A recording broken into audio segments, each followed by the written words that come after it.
बिस्मिल्लाहिर्रहमानिर्रहीम। अज़ीज़ तलबा, आज हम सॉलिड्स को डिस्कस करेंगे। सॉलिड वो सब्सटेंसेस हैं जिनमें पार्टिकल्स जिन पे वो मुश्तमिल है वो इंतहाई फिक्स हों, अपनी जगह बरकरार रखते हों, वो हार्ड हों, वो रिजिड हों, उसकी ख़ास शक्ल हो, उसका ख़ास वॉल्यूम हो, उनको हम सॉलिड्स कहते हैं। दो तरह के सॉलिड्स से हम कैटेगरीज को डिस्कस करेंगे। एक अमॉर्फस, जिनको हम इर्रेगुलर भी कह सकते हैं, कोई उसमें तरतीब नहीं होती, और दूसरा क्रिस्टलाइन सॉलिड्स हैं जिनमें एटम्स मॉलिक्यूल जो जुड़े हुए हैं उनमें एक खास एंगल और ज्योमेट्री स्टैब्लिश होती है। अमॉर्फस सॉलिड्स को अगर हम देखें तो उसके जो पार्टिकल्स हैं वो अरेंज नहीं होते,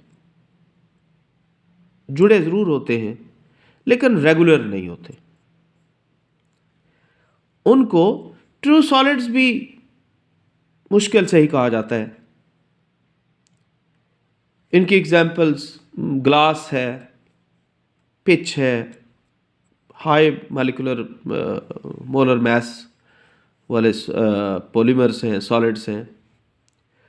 इनको सुपरकूल लिक्विड्स भी कहते हैं और इनकी विस्कोसिटी बहुत हाई होती है। ये कैरेक्टरिस्टिक्स होते हैं अमॉर्फस सब्सटेंसेस के, जिनको अमॉर्फस सॉलिड्स कहते हैं। क्रिस्टलाइन सॉलिड्स में जो कांस्टेंट पार्टिकल्स हैं, एटम, आयंस, मॉलिक्यूल, वो अरेंज होते हैं एक ख़ास ज्योमेट्रिकल पैटर्न में सॉलिड के अंदर ही, और चूंकि उसके अंदर एक ख़ास अरेंजमेंट होती है जिससे एक लफ्ज़ बड़ा क्लियर कट क्रिस्टल कहा जाता है। क्रिस्टल असल में अगर डिफाइन करें तो ये 3 डायमेंशनल एरे है जो एटम्स, आयंस, मॉलिक्यूल्स पर मुश्तमिल है, जिसमें अरेंज होने के बाद एक ख़ास ज्योमेट्री डेवलप होती है और उसके जो एक्सिस हैं उसके ऊपर ख़ास लेंथ है। ऐसी सब्सटेंसेस को क्रिस्टलाइन सॉलिड्स कहते हैं। इन सब्सटेंसेस में मेटल्स हैं, सॉल्ट्स, बहुत सारी दूसरी चीज़ें जिनमें अरेंजमेंट आती है, उनको क्रिस्टलाइन सॉलिड्स का नाम दिया जाता है। छोटी सी एक और टर्म ही इधर इस्तेमाल होगी जिसको स्पेस लैटिस कहते हैं। क्रिस्टलाइन या क्रिस्टल लैटिस दो अलग अलग चीज़ें हैं। लैटिस क्या है? ये असल में constant particles, atom, ions, molecules हैं, वो क्रिस्टल सबसे 3 डायमेंशनली अपने आप को स्पेस में तीनों एक्सिस के लिहाज से अपने आप को अरेंज करें या देखा जाए तो उसको स्पेस लैटिस कहते हैं। ये नीचे एक डायग्राम दी गई है, हाइपोथेटिकल सी एक डायग्राम है जिसमें एक यूनिट सेल दिया गया है, जिसमें जो ओ है, ओ से एक्स तक का डिस्टेंस अलॉन्ग एक्स एक्सिस, ओ से वाई तक का डिस्टेंस, जिसकी बी से इसको एक्सप्रेस करेंगे, ओ से जी तक ये सी आएगा, ये इसकी लेंथ्स हैं अलॉन्ग एक्सिस। उसके बाद इन एक्सिस के दरमियान जो एंगल है, बी और सी के दरमियान अल्फ़ा, सी और ए के दरमियान बीटा, ए और बी के दरमियान गैमा एंगल हम इसको असाइन करते हैं। ये हाइपोथेटिकल सी एक डायग्राम है। स्पेस लैटिस की अगर बात करें तो ये कई सारी क्रिस्टल्स जो हैं ये जुड़ी हुई हैं आपस में। जैसे ये वाली साइड जो है ये एक्स एक्सिस है, ये जी एक्सिस है, ये वाई एक्सिस है, और कई सारी क्रिस्टल जो हैं ये एक इंटेंगल्ड और क्रिस्टलाइन सॉलिड स्ट्रक्चर क्रिएट करते हैं। इसको अगर हम क्रिस्टल लैटिस को देखें तो हम लोग ये देख सकेंगे कि इसमें कुछ चीज़ें जो रिजल्ट्स निकलेंगे वो क्या है कि each lattice point has the same environment as that of any other point in the lattice. कि अगर इस पॉइंट को देखें तो यहाँ पे भी ये लेंथ, यहाँ पे भी ये लेंथ, और यहाँ पे भी इसके एंगल, पोजीशन तकरीबन हर जगह पे एक जैसे। इनको लैटिस पॉइंट भी हम कंसिडर करें। अब अगली बात ये है कि अगर कांस्टेंट पार्टिकल जो हैं उनको रिप्रेजेंट किया जाए लैटिस पॉइंट के ऊपर।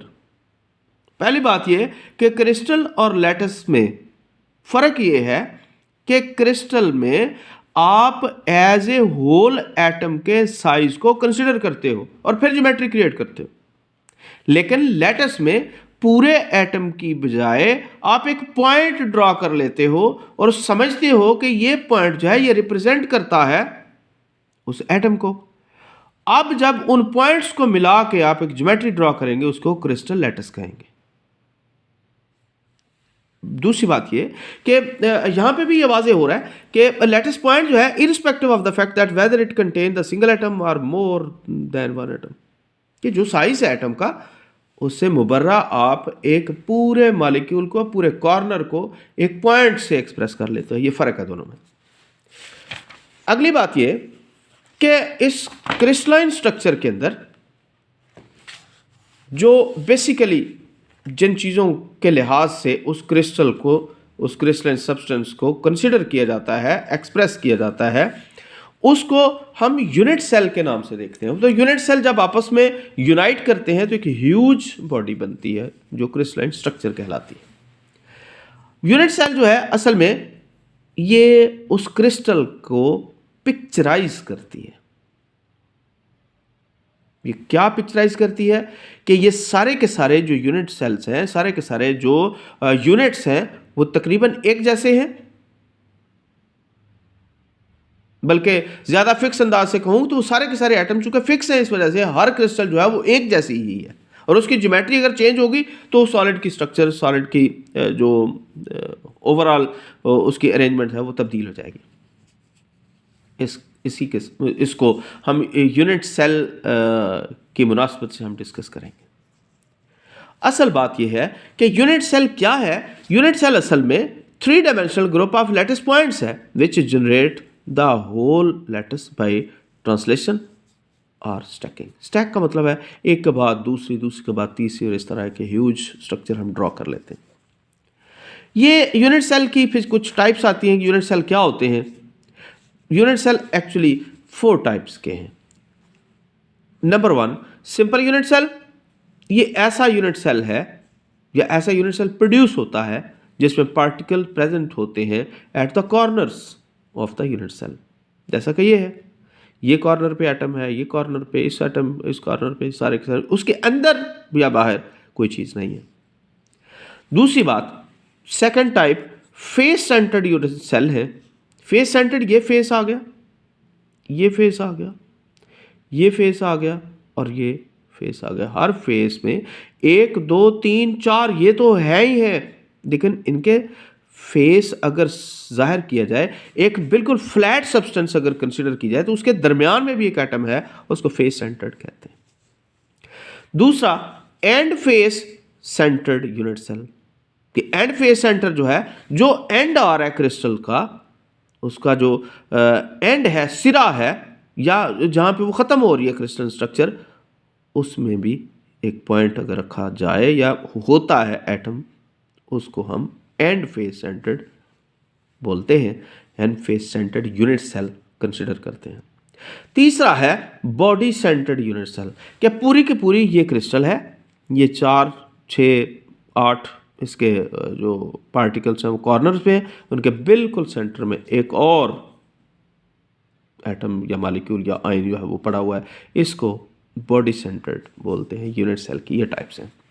आगे चल के आता है कि क्रिस्टलाइन स्ट्रक्चर जो है, ये क्रिस्टलाइन सिस्टम जो है, किस तरह हम लोग इनकी ज्योमेट्रीज को ड्रा करते हैं, एस्टैब्लिश करते हैं। उसमें पहली बात यह है कि क्रिस्टल सिस्टम जो है उसमें 6 चीज़ें ज़रूरी हैं।